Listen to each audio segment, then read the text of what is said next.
உபசரிப்பில் மகிழ்ச்சி. தனிமையான தியான வாழ்வில் எனது துறவை ஆரம்பித்த நான் என்னையும் அறியாமல் பிறர் பணியில் மூழ்கியிருக்க கண்டு வியப்படைந்தேன். தினமும் இரவு உணவு உண்ணும் சமயத்தில் விருந்தினர் வருகின்றனர், தங்க இடம் கேட்கின்றனர். காலையுணவு நேரத்திலும் விருந்தினர். இதற்கு முடிவே இல்லை.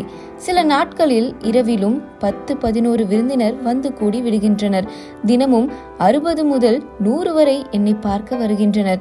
எனது இல்லத்திற்கு காலை 5 மணி முதல் 8 மணி வரை, மாலை 4 மணி முதல் 8 மணி வரை மக்கள் வந்து செல்வதால் அது ஒரு தேன்கூடு போல் தோற்றமளிக்கிறது. இது சார்லஸ் ஃபூகோவின் வார்த்தைகள். யார் இவர்? பிரான்ஸ் நாட்டில் செல்வ செழிப்புள்ள குடும்பத்தில் பிறந்த ஃபூகோ கிறிஸ்துவின் பணிக்காக தன்னை அர்ப்பணித்து துறவியானார். புனித பூமிக்கு திருப்பயணம் மேற்கொண்ட இவர் இயேசுவை போல் வாழ ஆசை கொண்டார்.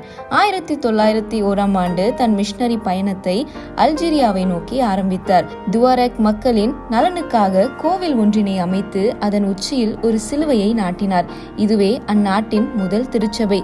நாடோடியாக வாழ்ந்த துவாரெக் மக்களுக்கு அவர்கள் மொழியிலேயே நற்செய்தி கூறி மக்களின் வாழ்வை நிலைப்படுத்தினார். துறவு மடத்தையும் ஆரம்பித்தார். தியானங்களையும் எழுத ஆரம்பித்தார்.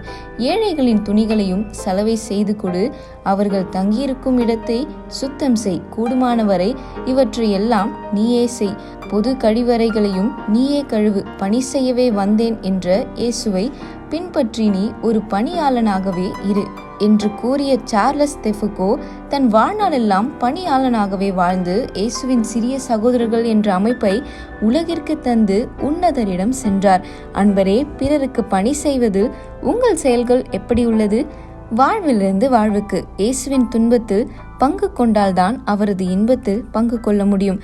குயவனின் கரங்களில். ஆண்டவரே, பிறரை உபசரிப்பதில் மகிழ்ச்சி காண எனக்கு உதவி செய்யும்.